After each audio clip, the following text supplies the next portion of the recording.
said 30 years. He's been in Vrindavan. Niwas Prabhupada said it takes someone who has Vrindavan to give you Vrindavan. So you can see, once you go to Prabhu, my wife and I, she always wanted to be in Vrindavan and has been there for many, many years, more than me. I first went to Vrindavan in 1972.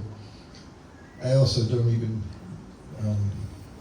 I wanted to say so many things. One thing, just coming here to this place, and just seeing everyone here this evening, because in talking with Prabhu there, saying how, here in this Dubai, UAE, can establish a temple.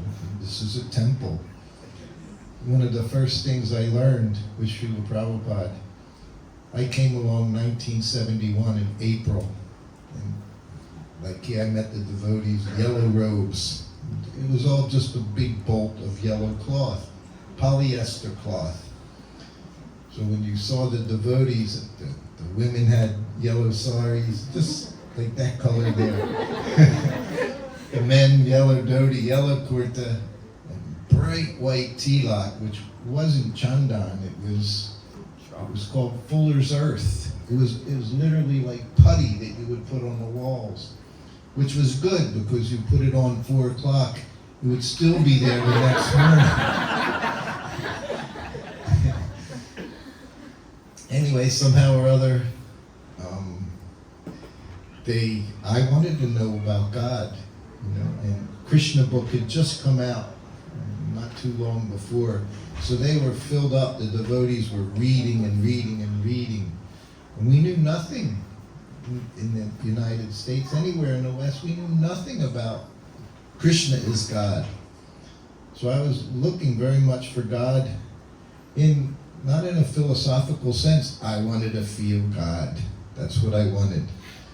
He said, I'm Italian, Italian heritage. So we're all about, Italians are very emotional people. So I wanted to experience God. And I wasn't able to up until that point. And when I met the devotees and they said, you have any questions? Of course I did. And they told me everything. Krishna is God. And they told me his name, his address, his mother's name, father's name, all these things, everything, so much about God. All by Srila Prabhupada. I was thinking you see, he has a whole package, kirtan, lectures. He's the president of Vrindavan Temple. Such a wonderful service. That he's done for over 13 years. Before that, he was vice president. He was even president then, but he was technically the vice president. So, somehow or other, by his association, I've managed to stay in Vrindavan. Getting back to the early days, then in 1971, after being in the temple for 3 months, that was the requirement. 3 months, you could get initiated, first initiation. Then I went to 6 months. By the time you did it, it must have been 3 years, right? This is East Coast humor, I'm sorry. I'll stop there. So we went there from New Vrindavan, which is where I started. New Vrindavan. Yeah. Prabhupada established, he wanted New Vrindavan to be a replica of Vrindavan. And all our temples, just like here, no different than Vrindavan. Srila Prabhupada's whole program to give Vrindavan to everyone, he left Vrindavan. So I went there for first initiation, and New York City, Brooklyn, Henry Street Temple it was at that time. It was a very famous temple in 70, 71, 72, 73. So many people coming, as he described. And every day, Prabhupada initiated 10 people. This went on for 10 days. That was a huge amount. Now they initiate thousands in a day. But at that time, 10 devotees a day. And I remember the temple room was about as big as these 2 rooms. That's how big the temple room was. It was just a house called brownstone. So they're row homes, which means they're all attached. There's no division. There was a whole row, maybe 20, 30 homes on the street, all attached. And this was one of the ones in the middle, maybe 4 or 5 stories high. And I remember Prabhupada sitting on the Vyasasan. And I got to be very close because I was with Kirtanananda Swami, who was Prabhupada practically one of the first initiated disciples, first sannyasi. So because I was connected, this is our business, getting connected. This is what we want to do. We have to connect ourselves with the devotee, with the pure devotee. So because I was with him, I was literally just by Prabhupada's Vyasasan, even though I was just a youngster, uninitiated, living on a farm, the first farm. And I remember Prabhupada saying, what is the difference, he said, between this house and the house next door? He said, they're all the same. He said, but in here, we're serving Krishna. So that's the first thing I thought when I came here and sat down and see all of you devotees here, seeing you with the kirtan. You're blessed by Srila Prabhupada. I was with him a few times when he went to Iran. He went to Tehran. He was very determined. Actually in Iran still, I guess, not so much. When he went there, I remember military in the streets. At that time it was the Shah of Iran. He was in charge and he was westernizing the country. But the rebellion was already happening. They were in the streets, I remember, with guns and all. But Prabhupada was there. He really wanted to put his footprint there, load his footprint, just like he did in Moscow. That also 1971, just as I was joining the temple, Prabhupada was in Moscow, Red Square Hotel, just right in Red Square, walking around, morning walk every day. Imagine, he initiated one person. This is the potency of a pure devotee. I actually wanted to read something. This is from Srila Prabhupada in the first canto of Srimad Bhagavatam, which means he translated this first canto in the 60s while he was living in Vrindavan. My first trip was Kartik, 1972, at Radha Damodar Temple where Prabhupada stayed. That was my first time in India, 1 month of Kartik in Vrindavan. It was wonderful. Sitting on, those of you who have been there, the veranda between the 2 rooms, the kitchen, the sitting room, where he would speak. And I was just sitting on the veranda every day at that place. And Prabhupada told me, he said, this first canto, he said, I put everything that you need to become Krishna conscious in the first canto, because I didn't know if I would be able to get any further. So he said, I put everything into the first canto. This is one of the things Prabhupada describes in the first canto in a purport. What is that purport? First canto, 13th chapter, text 55 purport. And I'm reading this because what can any of us say about Srila Prabhupada? We can repeat what he's told us, but listen to what he says here. A pure devotee of the Lord does not live on any planet of the material sky, nor does he feel any contact with material elements. Who can say this but a pure devotee? Who can speak this without realization? His so-called material body does not exist, being surcharged with the spiritual current of the Lord's identical interest, and thus he is permanently freed from all contaminations of the sum total of the Mahatattva. He is always in the spiritual sky, which he attains by being transcendental to the 7-fold material covering by the effect of his devotional service. The conditioned souls are within the coverings, whereas the liberated soul is far beyond the cover. This was Srila Prabhupada. And this is why all over the world, we're all here.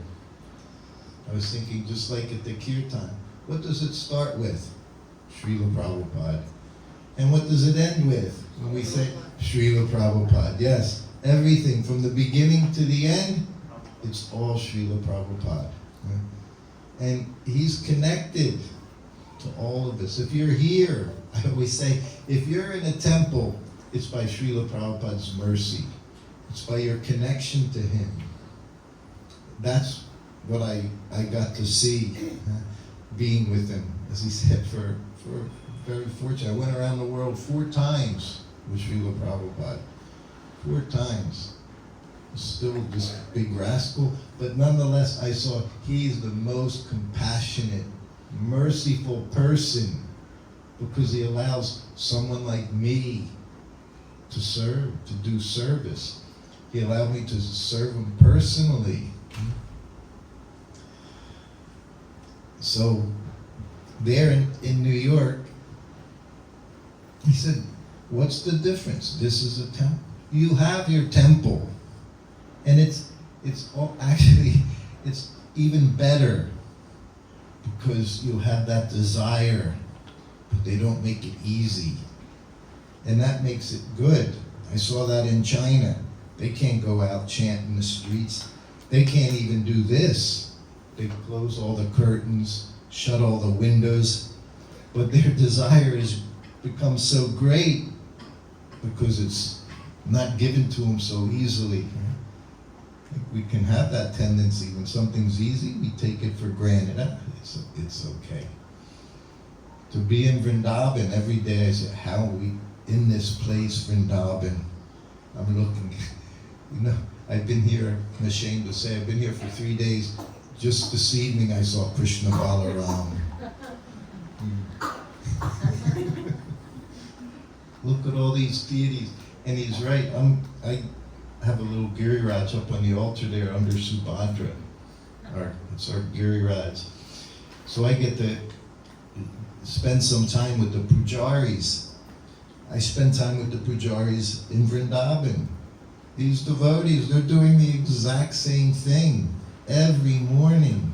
Their sincerity it's no different, maybe even better. Okay? They help me, they set everything up. You're sitting here before Gaur Nitai, Radha Krishna, Jagannath, Subhadra, Baladev. These Sheilas, most wonderful Sheilas here. Radharani's footprint. First thing Prabhu showed me when they went, I said, see this one here? Radharani's footprint. Huh? How fortunate we all are. And all that fortune comes from one person initially, Srila Prabhupada. I was saying when I joined, all we talked about in the temple was Prabhupada. We didn't know anything. I mean, I certainly didn't know anything. But we would hear, Prabhupada said this, Prabhupada did this, Prabhupada went here. This is what kept us all going. It's what still keeps me going, is knowing Prabhupada did this. Prabhupada's home, Vrindavan. I always think that when I'm in the temple. It's literally, it may be big place, but it's Prabhupada's home. You see so many big places here. Today we went out, big palaces here and there, But what's inside?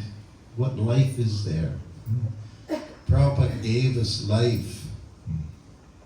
So his home.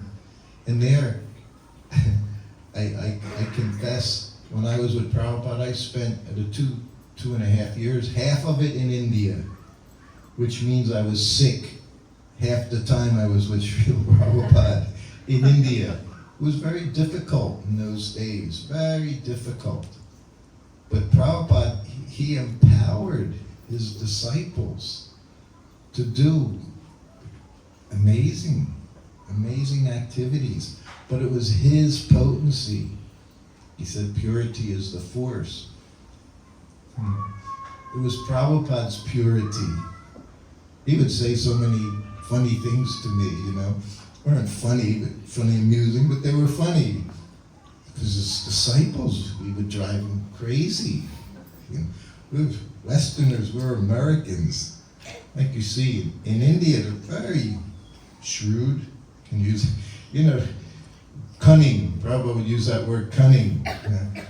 Us, we were, you know, damn cheap bubbas, Prabhupada called us. Damn cheap bubbas. Oh, only 50 rupees? Gee, that's $1. Cheap. The Indians are paying 5 rupees, and we're thinking, oh, 50 rupees, that's very cheap. He called us damn cheap bubbas. But he was very happy with his disciples. But one time he said to me, devotee said, Prabhupada, we're all puppets. We're all puppets. And he said, yes. He said, but I want you to go like this, and you're going like this. You know, the puppets, they're on the strings, right? Yeah. So he said you could see. And if you're not paying attention, you don't even see any difference, which is what we were doing. We didn't know. But he was telling us to do this, somehow or other it would get done. He said, if it wasn't for the chanting of Hare Krishna, we know Prabhupada, when he came, he had 2 things. He said he was never alone. He had order of his spiritual master and the Maha Mantra. And he said, if it wasn't for the chanting of Hare Krishna, he said, my disciples, my Western disciples, you couldn't do anything. He said, so much intoxication, illicit sex, all these things. This is how we were brought up. He also said we were placed there to help them. But this is what we were brought up in. He said, but if it wasn't for the chanting of Hare Krishna, and I very rarely said things when Prabhupada would speak, but I thought it was only because of the chanting, his chanting of Hare Krishna, his desire. In the 10th canto, right towards the end, where Srila Prabhupada was speaking in his final days, his last breaths, he was giving purports in the 10th canto, right? Krishna Balaram's pastimes. Everything so appropriate, and no accidents. This was Prabhupada's mood. He said a devotee. He didn't say, I desired a temple. He said a devotee desired a temple here in Vrindavan. And because of just the desire of a devotee, it manifests. Prabhupada manifest. I was there for the opening of the temple. I was there as the struggles going on, trying to get everything done. Prabhupada's determination was like no one I had ever seen. From his very childhood. Wanted to say, I was so fortunate to be, I used to massage in the morning, before lunch, and in the evening. Evening time was most wonderful time. No one. Only you, only the servant, and Prabhupada was in his room, his bedroom, and he would sit up or lie in bed and give him massage, dry massage. Lucky dog. Exactly, lucky dog. That's what we want to be. We want to be lucky dog to our spiritual master. So I'd be giving him massage, and this was in Juhu. And Prabhupada that night, he had muri, puffed rice. And someone just wrote me a letter. What did Prabhupada eat all day? I think, what am I supposed to write a 3-page letter, tell you what he ate? And I did. But every evening, hot milk. Every evening, as he wanted for us, cow's milk for the finer tissues of the brain. He describes all these things, how important it is. So he always had hot milk. And sometimes, many times, he would tell me, make me puris and eggplant potato sabji. One night it was make parathas. Another night cabbage and potatoes and puris. Puris was It was often, and always cooked in ghee. Very important, ghee. The deities. He said the deities, they get opulent offering. He said opulent means ghee and sugar. You may not like ghee and sugar. Krishna likes ghee and sugar. And we give it to him here, right? Right, Prabhuji? And he said for the devotees, it should be sumptuous. His language, his use of English was so nice. He said, and sumptuous, he said, means very tasty. He said, prasadam should be so tasty, the devotee doesn't even think of eating outside. It's like that here, right? We had that khichdi this morning, simple with ghee. It was so good. It had four helpings. Little hing, little turmeric, little salt, and that was delicious. The only way I knew Prabhupada didn't feel good, he would call me in before massage and say, I'll have khichdi for lunch today, which meant he didn't feel well. He didn't say anything because he was on the spiritual platform. That's the first thing I read, right? The spiritual form, not even in the material world, but still, he was here. So he would say, make khichdi today. I'm going all over the place. I'll try to figure one thing, bring me back to the khichdi. So massaging him at night, he had mudi that night. And when he called me into his room, the night before he had puris and sabji, 9 o'clock at night. That's nothing to you. You all eat 9 o'clock at night, 10 o'clock at night, 11 o'clock at night. I'm looking forward to tonight. Tonight, I'm going to eat 9 o'clock at night. See, but I didn't do that at least. So, what Prabhupada did, he liked prasadam. Prasadam seva. You're just watching him take prasadam, you could become Krishna conscious. Just watching him eat, watching him put on tilak. Everything he did was on a spiritual platform. And yet he enjoyed prasadam so much.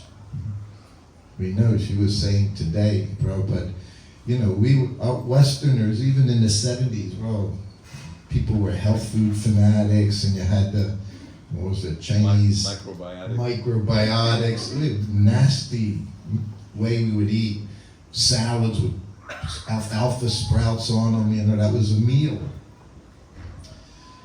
One of Prabhupada's first servants, Govinda Dasi, was one of the first. As a woman, she did what she could do. So she was in that area. So she would, when Prabhupada, if he didn't feel well, she would make boiled vegetables. Prabhupada called it starvation diet. Starvation diet. Because she was always sick. Prabhupada had such a sense of humor. He said, Govinda Dasi will be sick in the spiritual world. I'm sure he was just joking when he said that, because she'll be very well in the spiritual world. So he called me in the evening, and he said, tonight, he said, make muri. He said, last night, I had puri sabji with my hot milk. He said, and I had difficulty getting up. That means after 2-3 hours of sleep, he said, and doing my translation work. So he said, tonight, just give me muri. He said muri was innocent. That's what I told you about khichdi. Puffed right, innocent means you can eat all you want. It's not going to do anything. It's not going to harm you. So I made it with this hot milk. And then he went, laid down in bed. This is in Juhu, 1975. And it's just a single bed. But in Juhu, there are mosquitoes. They're like this big. They were big. So we had a mosquito net over his bed, which for me was the best, because it meant I wasn't kneeling on the floor massaging him. I had to sit in his bed. So I was literally like in a tent. That's how I was young. It was like being in a tent with Prabhupada, and I'd massage him. And then he started talking, which sometimes he would talk, sometimes he wouldn't talk. And I would just connected. You have to be connected. Everything comes through our service. So I was doing I would never stop. He would talk. Sometimes some people would massage me. I'd start talking and they'd just stop, listen to you, you know. Well, that's not what you do. And I knew that. Just do your service.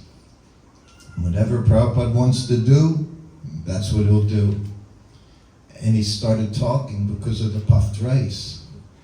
He said, my mother, she made first class puffed rice. And he described how she did it, get the wok very hot, and the sand in the wok. And he's telling me all this. And when Prabhupada talks, wherever he is, he takes you there. He could do that. He'd take you. Because he would go there. He said, I remember sitting on my sister's lap. He said, maybe I was 6 months old. Who remembers? I don't remember yesterday. 6 months old, Prabhupada said, looking up at my sister. So he started saying, he said, my mother, she was expert cook. He said, my sister, Pishima, Baba Tarini, he said, she was also expert cook. He said, my mother taught her. Then he said, I'm also expert cook. He said, but I learned just by watching. And he said that about different things. He could see something once, that was it. I used to marvel at him using the dictaphone machine. You know, never any problem. That little was a Grundig dictaphone machine. We have one in Prabhupada's room in Vrindavan. You can see it when you go there. It had little reels going from one side to the other. I was in Hawaii with him as a servant. He never called me early in the morning, 1 o'clock, 2 o'clock, 3 o'clock. Never called.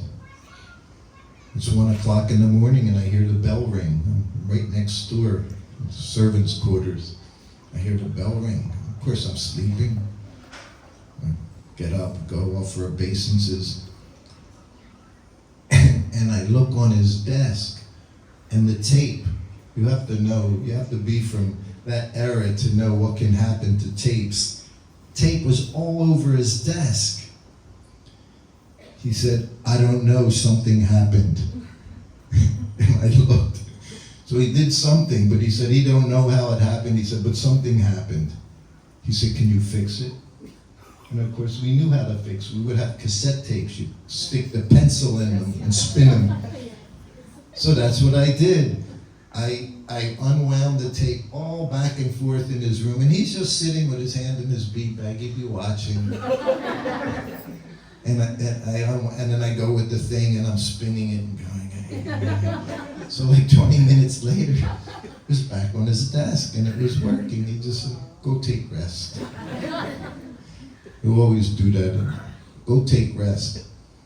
In Vrindavan, to go to the bathroom, he had to go through the servants' quarters. And when you get to this age, you know, that's where I went. He was having kirtan. He gave me dobs. That's where you went? That's where I'll go again. You get older, that's what you do. You know, that's what this body does. It's not very cooperative. So in Vrindavan, he's translating, also under the mosquito net. I know I'm going all over, but there is a connection here. Everything, we're all connected. So he'd shuffle. He would wear slippers. Prabhupada wore slippers. Never in Vrindavan did he walk barefoot in Vrindavan. Not on his morning walk, not any time. One of the devotees said, Prabhupada, so many pilgrims, they walk barefoot in Vrindavan. He said, you know, what should we do? He said, follow in my footsteps. So his footsteps had shoes on them. So he knew that's what he should do. So, but even in his room, he wore slippers. He had lotus feet. You know, they were soft, pink. I know. Because I touched them every day. Imagine. That's why I'm still here. No. Only by Prabhupada's mercy. No qualification. Service. That's our qualification. Service. I could tell one very nice story about that. Maybe you can remind me. She's my memory. My wife. She remembers things for me.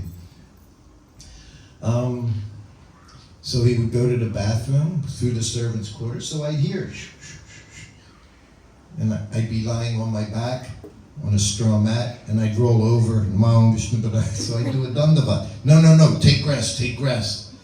And a couple minutes later, he'd come back the other way, I'd hear his slippers, and I'd roll back over. It was actually enjoyable, because I know what he would say.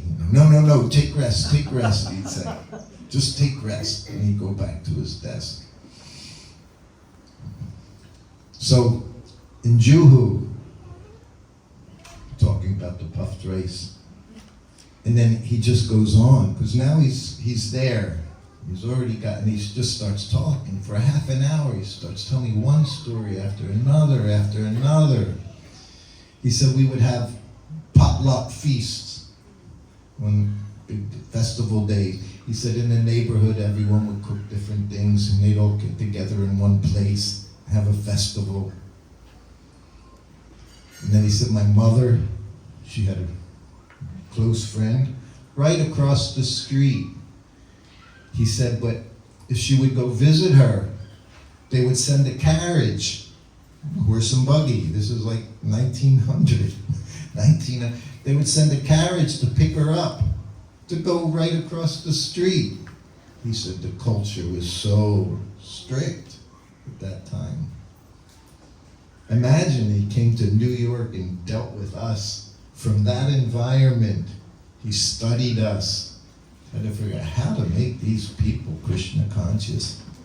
And he knew two things, chanting and prasadam. Most important, these two things, chanting and prasadam. So then he said, one night, I told my mother, a young boy, I want puris. Prabhupada didn't eat chapatis. He said, you couldn't give me a chapati. Never had them. He just, puris, had to have puris. So he told his mother, I want puris. And she said, oh, it's late. I'll make you puffed rice, muri, because this is how it started, the puffed rice. And of course, Prabhupada said, no, I want puris. This is how he's talking to me as I'm giving him massage. And again, his mother objected. His mother was the disciplinarian. Father was, what do you say? He was like in the West we would say like a cream puff, huh? Liberal, yeah. Milk toast, easy. So again, so then the third time, mother said, no, I'll make puff. He said, I want puris. And then his father said, if he wants puris, give him puris. And then he said, perhaps my father knew. That's all he said. Perhaps my father knew. This person, this pure devotee from the spiritual world. He said my father knew. Perhaps. He wouldn't say my father knew. I'm the person who's going to spread Krishna consciousness all around the world. Being 5 years old, my father knew. In Mayapur, he traveled 12 temples, traveled around the world in 2 months, visited 12 temples. One of them was Iran. Just before going to Mayapur, he was in Iran. He was determined to make a possibility.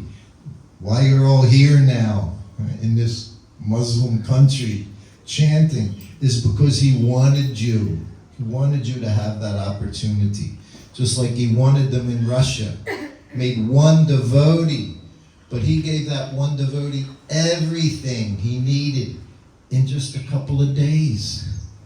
Now there's, in the temple in Vrindavan, they have Russian classes, 100 people there go to class, Russian devotees, because Prabhupada touched one person. He had that desire.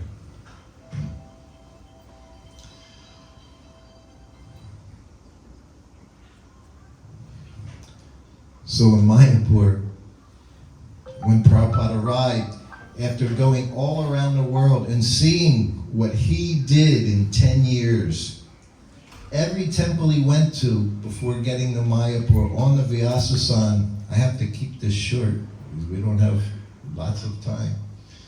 Every temple he went to, Prabhupada would see Gaurnatai on the altar, and he started crying. In Caracas, he said, Lord Chaitanya and Lord Nityananda traveled so far to be with you.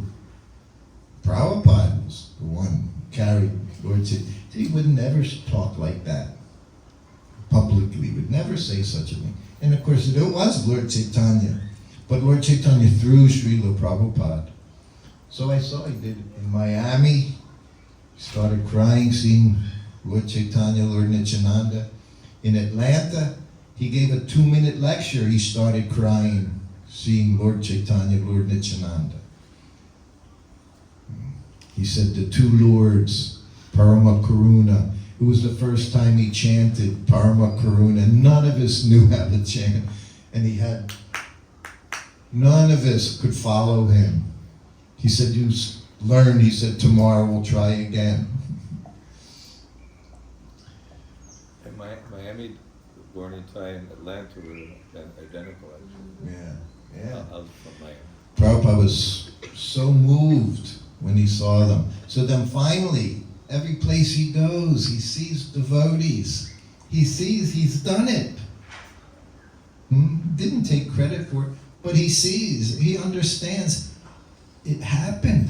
Lord Chaitanya's desire, Bhaktivinoda Thakur's desire, it manifests through him. And he just couldn't contain his ecstasy. So then we get to Mayapur. Now already the Lotus building is there.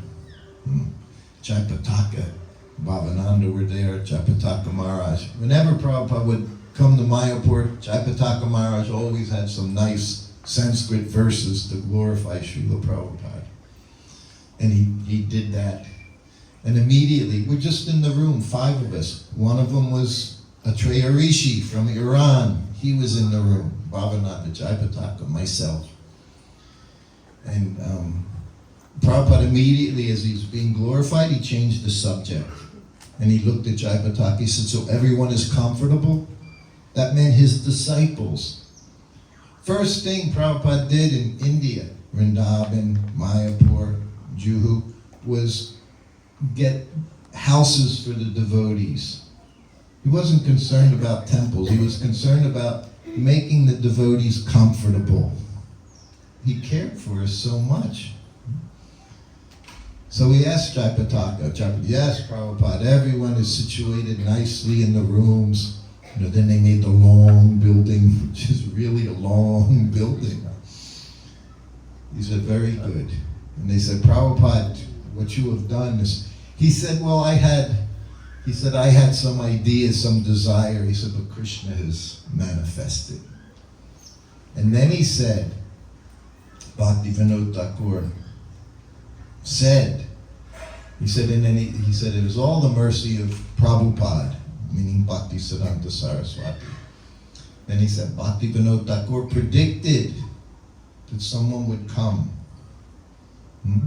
who would bring people from all over the world chanting Hare Krishna together in this place.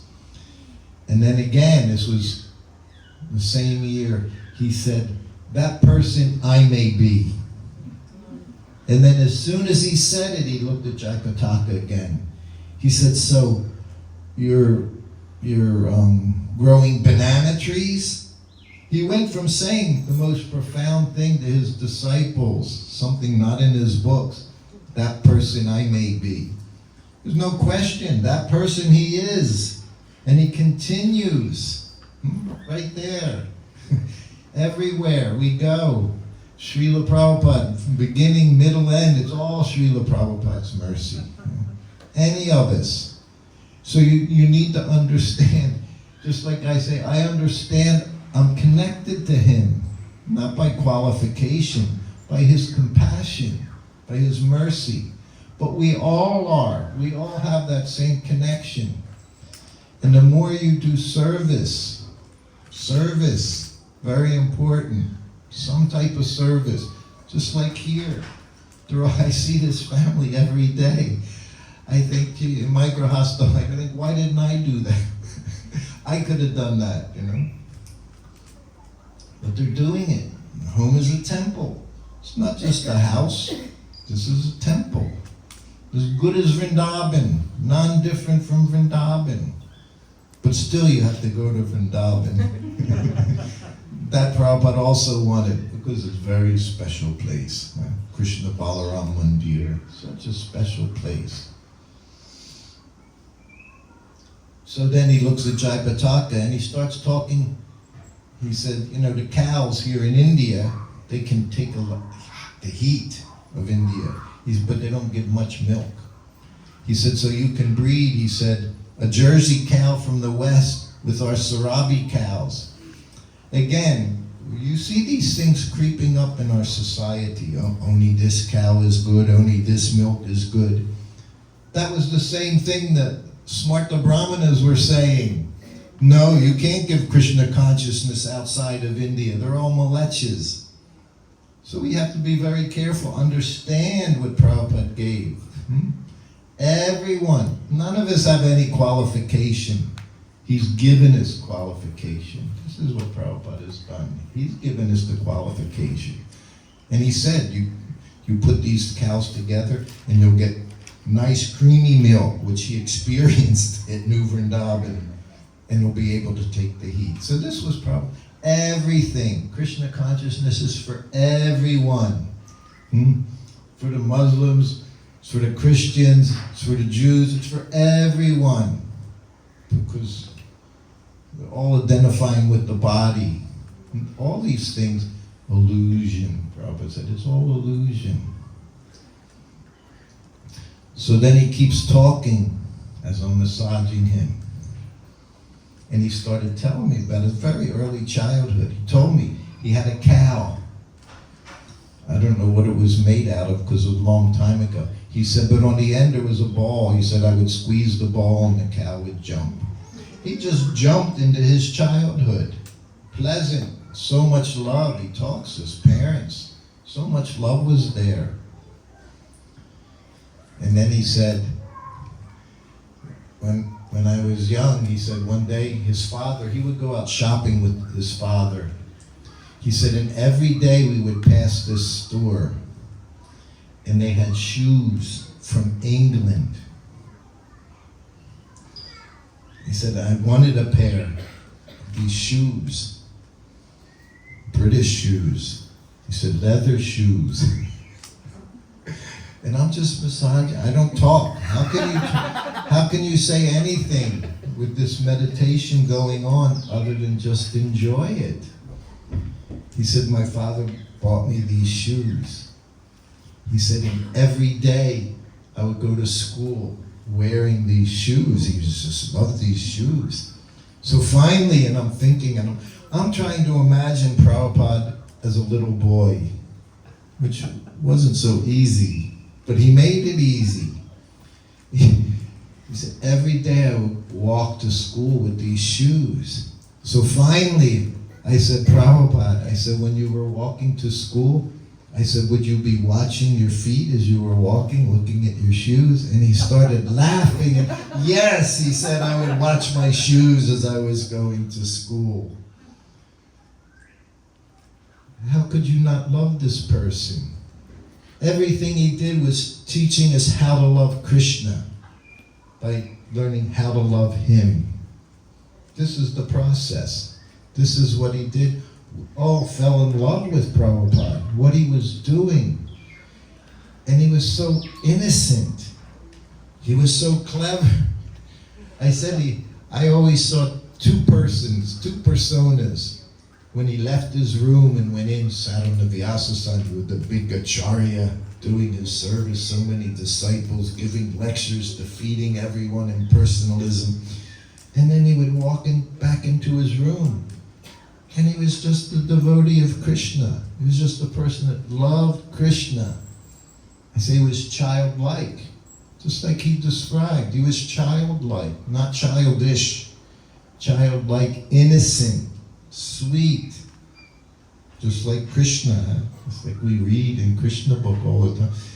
How can you not love this person? So this is what he did. He forced us, his love upon us. Once, many years later, at 26 Second Avenue, it was in the 90s. They would have Rath Yatra on Saturday, then Sunday was Prabhupada Katha at 26 Second Avenue. And I was invited with others, half a dozen of us were speaking.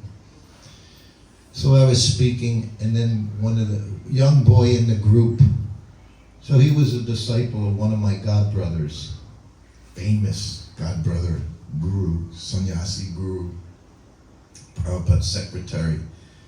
And he asked me loaded question. I get them a lot, loaded questions. He said, did Prabhupada treat any of his disciples special?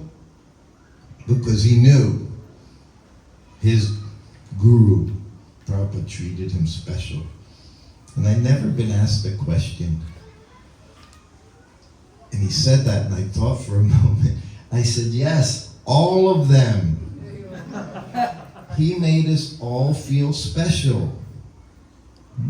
You could go, like everything he was doing, but you could go in his room and he would talk to you and talk to you. He would fill you up. He would never look at his watch, oh, I got to do this, now I got to do. He never made you feel like you were a botheration, something he had to deal with. He had genuine affection, love, and care. And he wore little leather shoes as a young boy. He told me once when, I'm not sure what was going on, he said I was up to their knees. And there was some program going on, might have been Gandhi or something.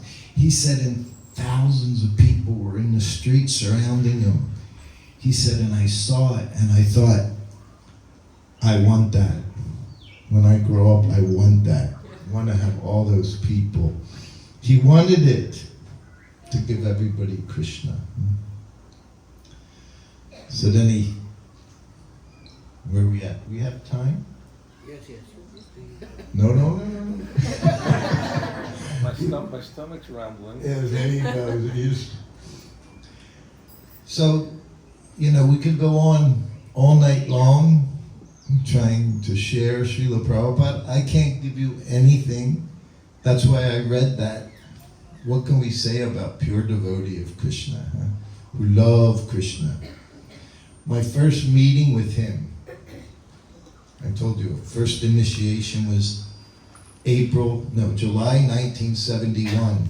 Then 9 months later, which means now I'm a devotee for a whole year chanting Hare Krishna, then you get your Brahmin initiation. You proved yourself. So we drove all across the country. It took us 5 days in a van with no windows. 5-6 of us drove across country to Los Angeles, where Prabhupada was. And again, because I was Kirtanan, his servant, practically I was his servant. I got to go in Prabhupada's garden every afternoon. I got to go on the morning walk every morning, which was very, very special. It was reserved for GBCs, sannyasis, temple presidents, and whoever distributed a few hundred books that day. I was none of those people. I was milking cows in New Vrindavan, but I got to go in the garden. And I was handed the Krishna book to read to Prabhupada, because Prabhupada read his books, and he had others read his books to him. No other books, his books. So we go in the garden, the person who was reading Krishna book, he had left the day before. So now they needed a new person. So while I was there, I was the designated Krishna book reader. Because once you get a service, it's yours. You don't give it up for anything. You keep that service. So now I have the Krishna book, which was, of course, I was reading Krishna book in New Vrindavan. While everyone ate lunch, I read Krishna book. That was my service. So now it just went right before Prabhupada. And I'm holding it. And he looked at me. And he said, I like the Cowherd Boys very much. And then he just meant read. He didn't talk, he didn't say anything unnecessarily. Read. I always say in Vrindavan, we'd ring his bell in his home, Krishna Balaram Mandir. He'd ring his bell, I'd offer obeisances, he'd go. That's all he would do, and it meant turn on the fans. Or if they were on, turn them off. Or he'd look at the windows, which meant open the curtains or close the curtain. He would just look at you. That's how you become Krishna conscious. Conscious to become, he trained us how to become conscious all the time, how to be attentive.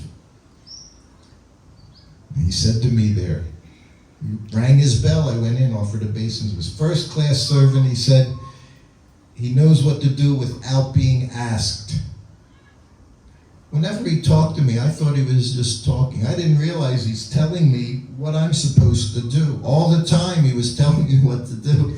But he would say it in such a way that you had to understand and accept it. He said, second class servant, you tell him what to do and he does it. Third class servant, tell him what to do, he said, and he doesn't do it. Or he does it begrudgingly. His English again, such sweet English, does it begrudgingly, he said. So this is what it was like. So I read Krishna book. 1975 in Atlanta. He's been in ecstasy going from one temple to the other, as he said, in Miami, in Caracas, in Mexico City, everywhere he went into ecstasy. He closed his eyes. Kirtan, he would open them and say, chant Hare Krishna. Until he did, we didn't hardly breathe. We didn't want to disturb him. Seeing him in ecstasy, he would open, chant Hare Krishna. So in Atlanta that evening, I'm in his room, giving him massage, and across the bed, his head's up, so he's looking at a big painting, Krishna Balaram, young boys, and lots of calves, and cowherd boys. And I'm just massaging him. And I'm always, my mind's everywhere. But his mind is in one place, Krishna. Always Krishna. And he's looking. Now this was 2 years later.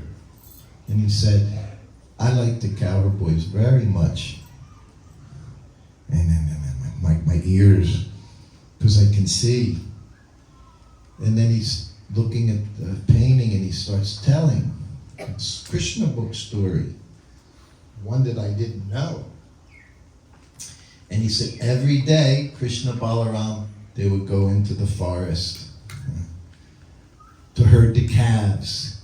He said they were young boys. They weren't herding the cows yet. They were still herding the calves. We're talking about thousands and thousands and thousands of calves. He said, and before they left, of course, all the mothers and Matajis, they would make little tiffins, he said, because they would have lunch. They would have lunch there in the forest of Vrindavan. So he said they would all make tiffins. He said, of course, Krishna and Balaram, their tiffins, halva, puris, kachori, lagu. He said, in the cowherd boys, they're not so much. Rice, chapatis, like that. He said, so when lunch came, he said they'd all get their tiffins. he said, and they would take Krishna's tiffin from him and keep away, take it. And then they would wind up giving Krishna their tiffin. So then they would take the tiffin with all the nice, opulent prasadam, huh? With the puri, say kachori, and ladu. And then he said, I just want to go back to the spiritual world and eat kachori and ladu with Krishna. Then he closed his eyes, and I kept massaging and massaging until whenever he desired, he would go, okay, take rest. Until then, you massaged. Sometimes it would look like he was resting, and I'm squeezing harder. The harder I squeezed, the more he liked it. And then he'd say, okay, take rest. Anyway, we should stop here. He's going to come and take prasad with us too, right now? Yeah, right now. Prabhupada. Okay? All right, so I have to stop here. I managed to bring 9 books for those that are interested. They're there. I think Prabhu said, what is it called? Durham? 50 of those. But right now, let's all go take prasadam. Srila Prabhupada, Ki Jai. Thank you all very much again. It's an honor to be with you all here at the temple. Hare Krishna. There's All some right. questions from questions. I want to ask one question. Oh, okay. Is there time, Prabhu? Yeah. Q&A again?